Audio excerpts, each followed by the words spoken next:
Hello friend, स्वागत है आपका अपने चैनल लास्ट क्लास में। आज की इस वीडियो में विज्ञान के काफी महत्वपूर्ण 30 ऑब्जेक्टिव प्रश्न हम आपको बताएंगे।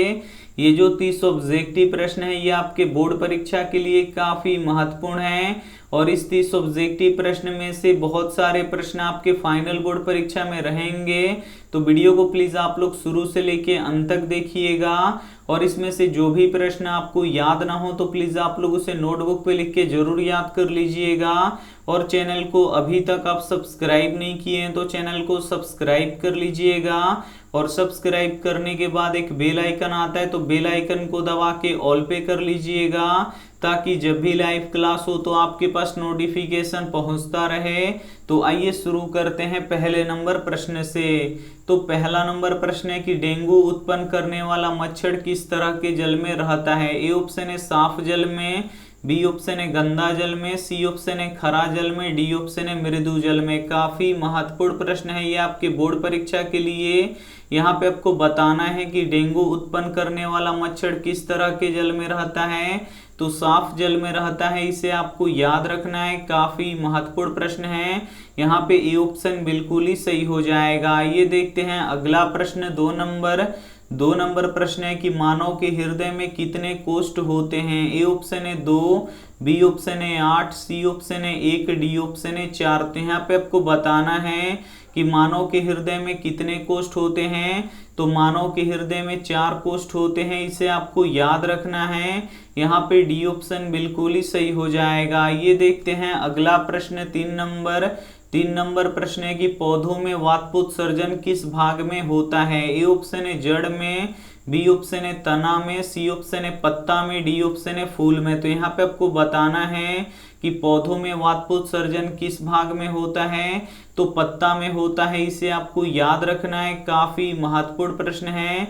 यहाँ पे सी ऑप्शन बिल्कुल ही सही हो जाएगा। ये देखते हैं अगला प्रश्न 4 नंबर प्रश्न है कि दाढ़ी बनाने में कौन सा दर्पण का प्रयोग होता है। ए ऑप्शन है समतल दर्पण का, बी ऑप्शन है उत्तल दर्पण का, सी ऑप्शन है अवतल दर्पण का, डी ऑप्शन है इनमें से कोई नहीं। तो यहाँ पे आपको बताना है कि दाढ़ी बनाने में कौन सा दर्पण का प्रयोग होता है। तो दाढ़ी बनाने में अवतल दर्पण का प्रयोग होता है, इसे आपको याद रखना है। यहाँ पे सी ऑप्शन बिल्कुल ही सही हो जाएगा। ये देखते हैं अगला प्रश्न 5 नंबर प्रश्न है कि स्पेक्ट्रम में किस रंग की किरण का झुकाव अधिक होता है। ए ऑप्शन है लाल रंग का, बी ऑप्शन है हरा रंग का, सी ऑप्शन है पीला रंग का, डी ऑप्शन है बैगनी रंग का। तो यहाँ पे आपको बताना है कि स्पेक्ट्रम में किस रंग की किरण का झुकाव अधिक होता है। तो बैगनी रंग की किरण का झुकाव अधिक होता है, इसे आपको याद रखना है। यहाँ पे डी ऑप्शन बिल्कुल ही सही हो जाएगा। और लाल रंग की किरण का झुकाव कम होता है, तो ये भी साथ में आपको याद रखना है। काफी महत्वपूर्ण 30 ऑब्जेक्टिव प्रश्न है। तो वीडियो को प्लीज आप लोग शुरू से लेके अंत तक देखिएगा और इस 30 ऑब्जेक्टिव प्रश्न में से बहुत सारे प्रश्न आपके फाइनल बोर्ड परीक्षा में रहेंगे। तो प्लीज आप लोग वीडियो को शुरू से लेके अंत तक देखिएगा और वीडियो को लाइक नहीं किए हैं तो प्लीज आप लोग वीडियो को लाइक भी कर दीजिएगा। ये देखते हैं अगला प्रश्न 6 नंबर प्रश्न है कि पराग कोष में होते हैं। ए ऑप्शन है बाह्य दल, बी ऑप्शन है अंडाशय, सी ऑप्शन है अंडक, डी ऑप्शन है परागकण। तो यहाँ पे आपको बताना है कि पराग कोष में होते हैं। तो पराग कोष में परागकण होते हैं, इसे आपको याद रखना है। यहाँ पे डी ऑप्शन बिल्कुल ही सही हो जाएगा। ये देखते हैं अगला प्रश्न 7 नंबर प्रश्न है कि आधुनिक आवर्त सारणी में वर्गों की संख्या कितनी है। ए ऑप्शन है 9, बी ऑप्शन है 7, सी ऑप्शन है 18, डी ऑप्शन है 11। तो यहाँ पे आपको बताना है कि आधुनिक आवर्त सारणी में वर्गों की संख्या कितनी है। तो वर्गों की संख्या 18 है, इसे आपको याद रखना है। यहाँ पे सी ऑप्शन बिल्कुल ही सही हो जाएगा। और आवर्तों की संख्या 7 है, तो ये भी साथ में आपको याद रखना है। आइए देखते हैं अगला प्रश्न 8 नंबर प्रश्न है कि विद्युत धारा उत्पन्न करने वाली युक्ति को क्या कहते हैं। ए ऑप्शन है जनित्र, बी ऑप्शन है गैल्वेनोमीटर, सी ऑप्शन है एमीटर, डी ऑप्शन है मोटर। तो यहाँ पे आपको बताना है कि विद्युत धारा उत्पन्न करने वाली युक्ति को क्या कहते हैं। तो जनित्र कहते हैं, इसे आपको याद रखना है। यहाँ पे ए ऑप्शन बिल्कुल ही सही हो जाएगा। ये देखते हैं अगला प्रश्न 9 नंबर प्रश्न है कि विद्युत शक्ति का एसआई मात्रक क्या होता है। ए ऑप्शन है वोल्ट, बी ऑप्शन है वाट, सी ऑप्शन है जूल, डी ऑप्शन है कूलाम। तो यहाँ पे आपको बताना है कि विद्युत शक्ति का एसआई मात्रक क्या होता है। तो विद्युत शक्ति का एसआई मात्रक वाट होता है, इसे आपको याद रखना है। यहाँ पे बी ऑप्शन बिल्कुल ही सही हो जाएगा। और विद्युत आवेश का एसआई मात्रक क्या होता है, तो विद्युत आवेश का एसआई मात्रक कूलाम होता है। तो ये भी साथ में आपको याद रखना है। आइए देखते हैं अगला प्रश्न 10 नंबर प्रश्न है कि इंसुलिन की कमी से शरीर में कौन सा रोग होता है। ए ऑप्शन है घेंघा रोग, बी ऑप्शन है मधुमेह रोग, सी ऑप्शन है बौनापन, डी ऑप्शन है तेज बुखार। काफी महत्वपूर्ण प्रश्न है ये आपके बोर्ड परीक्षा के लिए। यहाँ पे आपको बताना है कि इंसुलिन की कमी से शरीर में कौन सा रोग होता है, तो मधुमेह रोग होता है, इसे आपको याद रखना है। काफी महत्वपूर्ण प्रश्न है। यहाँ पे बी ऑप्शन बिल्कुल ही सही हो जाएगा। ये देखते हैं अगला प्रश्न 11 नंबर प्रश्न है कि विद्युत चुंबकीय प्रेरण की खोज किसने की थी। ए ऑप्शन है फैराडे ने, बी ऑप्शन है मैक्सवेल ने, सी ऑप्शन है एम्पियर ने, डी ऑप्शन है फ्लेमिंग ने। तो यहाँ पे आपको बताना है कि विद्युत चुंबकीय प्रेरण का खोज किसने किया था, तो फैराडे ने किया था, इसे आपको याद रखना है। यहाँ पे ए ऑप्शन बिल्कुल ही सही हो जाएगा। ये देखते हैं अगला प्रश्न 12 नंबर प्रश्न है निम्न में से कौन उभयलिंगी जंतु है। ए ऑप्शन है केंचुआ, बी ऑप्शन है मछली, सी ऑप्शन है शेर, डी ऑप्शन है बकरी। तो यहाँ पे आपको बताना है कि निम्न में से कौन उभयलिंगी जंतु है। तो जो केंचुआ है ये उभयलिंगी जंतु है, इसे आपको याद रखना है। यहाँ पे ए ऑप्शन बिल्कुल ही सही हो जाएगा। ये देखते हैं अगला प्रश्न 13 नंबर प्रश्न है कि घेंघा रोग किसकी कमी से होता है। ए ऑप्शन है चीनी की कमी से, बी ऑप्शन है आयोडीन की कमी से, सी ऑप्शन है रक्त की कमी से, डी ऑप्शन है मोटापा से। काफी महत्वपूर्ण प्रश्न है ये आपके बोर्ड परीक्षा के लिए। यहाँ पे आपको बताना है कि घेंघा रोग किसकी कमी से होता है, तो शरीर में आयोडीन की जब कमी हो जाती है तो घेंघा रोग होता है, इसे आपको याद रखना है। यहाँ पे बी ऑप्शन बिल्कुल ही सही हो जाएगा। ये देखते हैं अगला प्रश्न 14 नंबर प्रश्न है कि इथाइल अल्कोहल किस प्रकार के श्वसन में बनता है। ए ऑप्शन है वायवीय श्वसन में, बी ऑप्शन है अवायवीय श्वसन में, सी ऑप्शन है दोनों में, डी ऑप्शन है इनमें से कोई नहीं। तो यहाँ पे आपको बताना है कि इथाइल अल्कोहल किस प्रकार के श्वसन में बनता है, तो अवायवीय श्वसन में बनता है, इसे आपको याद रखना है। यहाँ पे बी ऑप्शन बिल्कुल ही सही हो जाएगा। ये देखते हैं अगला प्रश्न 15 नंबर प्रश्न है कि मनुष्य का वृक्क कौन सा कार्य करता है। ए ऑप्शन है परिवहन का, बी ऑप्शन है श्वसन का, सी ऑप्शन है उत्सर्जन का, डी ऑप्शन है इनमें से कोई नहीं। तो यहाँ पे आपको बताना है कि मनुष्य का वृक्क कौन सा कार्य करता है, तो उत्सर्जन का कार्य करता है, इसे आपको याद रखना है। काफी महत्वपूर्ण प्रश्न है ये आपके बोर्ड परीक्षा के लिए। यहाँ पे सी ऑप्शन बिल्कुल ही सही हो जाएगा। काफी महत्वपूर्ण 30 ऑब्जेक्टिव प्रश्न हैं और इस 30 ऑब्जेक्टिव प्रश्न में से बहुत सारे प्रश्न आपके फाइनल बोर्ड परीक्षा में रहेगा, ये हमारा गारंटी है। तो वीडियो को प्लीज आप लोग शुरू से लेके अंत तक देखिएगा और वीडियो को लाइक नहीं किए हैं तो प्लीज आप लोग वीडियो को लाइक भी कर दीजिएगा। ये देखते हैं अगला प्रश्न 16 नंबर प्रश्न है कि मस्तिष्क उत्तरदायी होता है। ए ऑप्शन है सोचने के लिए, बी ऑप्शन है शारीरिक संतुलन के लिए, सी ऑप्शन है हृदय स्पंदन के लिए, डी ऑप्शन है सभी के लिए। तो यहाँ पे आपको बताना है कि मस्तिष्क उत्तरदायी होता है, तो सोचने के लिए भी उत्तरदायी होता है, शारीरिक संतुलन के लिए भी उत्तरदायी होता है, हृदय स्पंदन के लिए भी उत्तरदायी होता है, तो यहाँ पे सभी के लिए उत्तरदायी होता है। तो यहाँ पे डी ऑप्शन बिल्कुल ही सही हो जाएगा। ये देखते हैं अगला प्रश्न 17 नंबर प्रश्न है कि एलपीजी का मुख्य घटक क्या होता है। ए ऑप्शन है ब्यूटेन, बी ऑप्शन है मीथेन, सी ऑप्शन है पेट्रोल, डी ऑप्शन है प्रोपेन। तो यहाँ पे आपको बताना है कि एलपीजी का मुख्य घटक क्या होता है, तो एलपीजी का मुख्य घटक ब्यूटेन होता है, इसे आपको याद रखना है। यहाँ पे ए ऑप्शन बिल्कुल ही सही हो जाएगा। और एलपीजी का पूरा नाम क्या होता है, तो लिक्विफाइड पेट्रोलियम गैस होता है, तो ये भी साथ में आपको याद रखना है। आइए देखते हैं अगला प्रश्न 18 नंबर प्रश्न है कि धारा किस यंत्र के द्वारा मापा जाता है। ए ऑप्शन है वोल्ट मीटर के द्वारा, बी ऑप्शन है आमीटर के द्वारा, सी ऑप्शन है दोनों के द्वारा, डी ऑप्शन है इनमें से कोई नहीं। तो यहाँ पे आपको बताना है कि धारा किस यंत्र के द्वारा मापा जाता है, तो आमीटर के द्वारा मापा जाता है, इसे आपको याद रखना है। यहाँ पे बी ऑप्शन बिल्कुल ही सही हो जाएगा। ये देखते हैं अगला प्रश्न 19 नंबर प्रश्न है कि वो कौन सा अधातु होते हुए भी विद्युत का चालक होता है। काफी महत्वपूर्ण प्रश्न है। यहाँ पे आपको बताना है कि कौन सा अधातु होते हुए भी विद्युत का चालक होता है।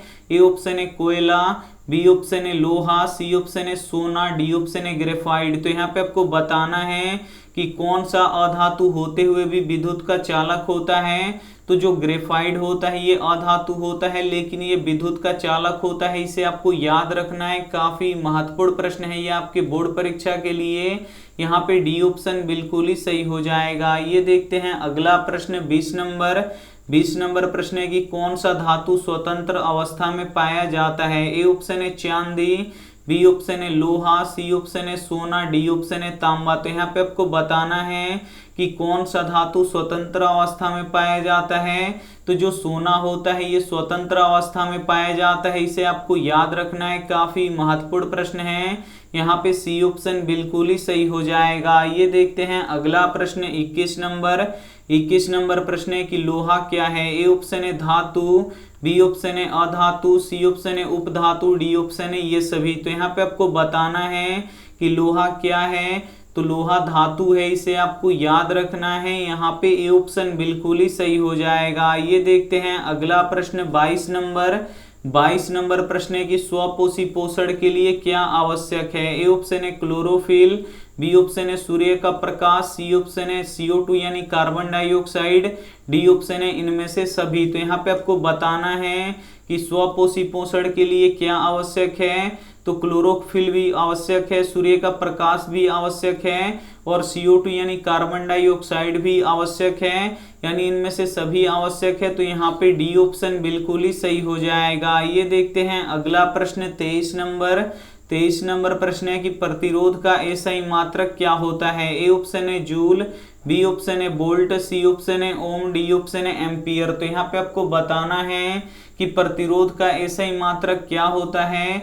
तो प्रतिरोध का एसआई मात्रक ओम होता है, इसे आपको याद रखना है। यहाँ पे सी ऑप्शन बिल्कुल ही सही हो जाएगा। ये देखते हैं अगला प्रश्न 24 नंबर प्रश्न है कि विभवांतर किससे मापा जाता है। ए ऑप्शन है ए मीटर से, बी ऑप्शन है वोल्ट मीटर से, सी ऑप्शन है गैल्वेनोमीटर से, डी ऑप्शन है इनमें से कोई नहीं। तो यहाँ पे आपको बताना है कि विभवांतर किससे मापा जाता है। तो विभवांतर वोल्ट मीटर से मापा जाता है, इसे आपको याद रखना है। यहाँ पे बी ऑप्शन बिल्कुल ही सही हो जाएगा। ये देखते हैं अगला प्रश्न 25 नंबर प्रश्न है कि आधुनिक आवर्त सारणी किसने बनाया। ए ऑप्शन है मोसले ने, बी ऑप्शन है मेंडल ने, सी ऑप्शन है न्यूलैंड्स ने, डी ऑप्शन है इनमें से कोई नहीं। तो यहाँ पे आपको बताना है कि आधुनिक आवर्त सारणी किसने बनाया। तो मोसले ने बनाया, इसे आपको याद रखना है। यहाँ पे ए ऑप्शन बिल्कुल ही सही हो जाएगा। ये देखते हैं अगला प्रश्न 26 नंबर प्रश्न है कि सोने की शुद्धता की माप किसमें की जाती है। ए ऑप्शन है मीटर में, बी ऑप्शन है फुट में, सी ऑप्शन है कैरेट में, डी ऑप्शन है हर्ट्ज में। तो यहाँ पे आपको बताना है कि सोने की शुद्धता की माप किस में की जाती है। तो सोने की शुद्धता की माप कैरेट में की जाती है, इसे आपको याद रखना है। यहाँ पे सी ऑप्शन बिल्कुल ही सही हो जाएगा। और जो शुद्ध सोना होता है वो 24 कैरेट का होता है, तो ये भी साथ में आपको याद रखना है। ये देखते हैं अगला प्रश्न 27 नंबर प्रश्न है कि बिजली की घंटी किस सिद्धांत पर कार्य करता है। ए ऑप्शन है उष्मीय प्रभाव पे, बी ऑप्शन है चुंबकीय प्रभाव पे, सी ऑप्शन है दोनों पे, डी ऑप्शन है इनमें से कोई नहीं। तो यहाँ पे आपको बताना है कि बिजली की घंटी किस सिद्धांत पे कार्य करता है। तो चुंबकीय प्रभाव के सिद्धांत पे कार्य करता है, इसे आपको याद रखना है। यहाँ पे बी ऑप्शन बिल्कुल ही सही हो जाएगा। ये देखते हैं अगला प्रश्न 28 नंबर प्रश्न है कि सरलतम हाइड्रोकार्बन निम्न में से कौन है। ए ऑप्शन है मीथेन, बी ऑप्शन है इथेन, सी ऑप्शन है प्रोपेन, डी ऑप्शन है ब्यूटेन। तो इसमें से आपको बताना है कि सरलतम हाइड्रोकार्बन निम्न में से कौन सा है। तो मीथेन है, इसे आपको याद रखना है। यहाँ पे ए ऑप्शन बिल्कुल ही सही हो जाएगा। ये देखते हैं अगला प्रश्न 29 नंबर प्रश्न है कि बैटरी से किस प्रकार की धारा प्राप्त होती है। ए ऑप्शन है दिष्ट धारा, बी ऑप्शन है प्रत्यावर्ती धारा, सी ऑप्शन है दोनों, डी ऑप्शन है इनमें से कोई नहीं। तो यहाँ पे आपको बताना है कि बैटरी से किस प्रकार की धारा प्राप्त होती है। तो बैटरी से दिष्ट धारा प्राप्त होती है, यानी डीसी करंट प्राप्त होता है। तो यहाँ पे ए ऑप्शन बिल्कुल ही सही हो जाएगा। ये देखते हैं अंतिम प्रश्न 30 नंबर प्रश्न है कि भारत में घरेलू प्रत्यावर्ती धारा की आवृत्ति है। ए ऑप्शन है 10 एचजेड, बी ऑप्शन है 50 एचजेड, सी ऑप्शन है 60 एचजेड, डी ऑप्शन है 100 एचजेड। तो यहाँ पे आपको बताना है कि भारत में घरेलू प्रत्यावर्ती धारा की आवृत्ति कितनी होती है। तो 50 एचजेड होती है, इसे आपको याद रखना है। यहाँ पे बी ऑप्शन बिल्कुल ही सही हो जाएगा। काफी महत्वपूर्ण 30 ऑब्जेक्टिव प्रश्न हम आपको बता चुके हैं और इस 30 ऑब्जेक्टिव प्रश्न में से बहुत सारे प्रश्न आपके फाइनल बोर्ड परीक्षा में रहेंगे। तो वीडियो को प्लीज आप लोग अगर बीच से देख रहे हैं तो प्लीज एक बार फिर से शुरू से देख लीजिएगा। जितना आपका क्वेश्चन छूटा होगा उसे आप लोग देख लीजिएगा और इसमें से जो भी प्रश्न आपको याद ना हो तो प्लीज आप लोग उसे नोटबुक पे लिख के जरूर याद कर लीजिएगा। और ये रहा आपके लिए होमवर्क प्रश्न, इसका जवाब आपको कमेंट बॉक्स में देना है कि वास्तविक प्रतिबिंब हमेशा कैसा बनता है। ए ऑप्शन है सीधा, बी ऑप्शन है उल्टा, सी ऑप्शन है तिरछे, डी ऑप्शन है सभी तरह के। तो जो भी ऑप्शन इसमें से सही लगे वो आप हमें कमेंट करके जरूर बताइएगा। आप लोग ऐसे कमेंट लिखते हैं ए सही है, बी सही है, यहाँ पे सी सही है, डी सही है। तो ऐसा आप लोग नहीं लिखिएगा, पूरा आप लोग लिखिएगा। जो यहाँ पे अगर सीधा है तो सीधा लिखिए पूरा, और यहाँ पे लिखिए उल्टा है तो उल्टा लिखिए, तिरछा है तो तिरछा लिखिए। मतलब यहाँ पे पूरा आपको आंसर लिख के बताना है। ABCD यहाँ पे आपको नहीं लिख के भेजना है। वीडियो को लाइक नहीं किए तो प्लीज आप लोग वीडियो को लाइक कीजिए, अपने दोस्तों के पास इस वीडियो को जरूर शेयर कीजिएगा। और चैनल को अभी तक आप सब्सक्राइब नहीं किए हैं तो चैनल को सब्सक्राइब कर लीजिएगा और साथ में बेल आइकन आता है तो बेल आइकन को दबा के ऑल पे कर लीजिएगा, ताकि जब भी लाइव क्लास हो तो आपके पास नोटिफिकेशन पहुंचता रहे। Thank you for watching. मिलते हैं अगले वीडियो में, तब तक अपना ध्यान रखिए, मन लगा के पढ़ाई कीजिए। Take care and bye.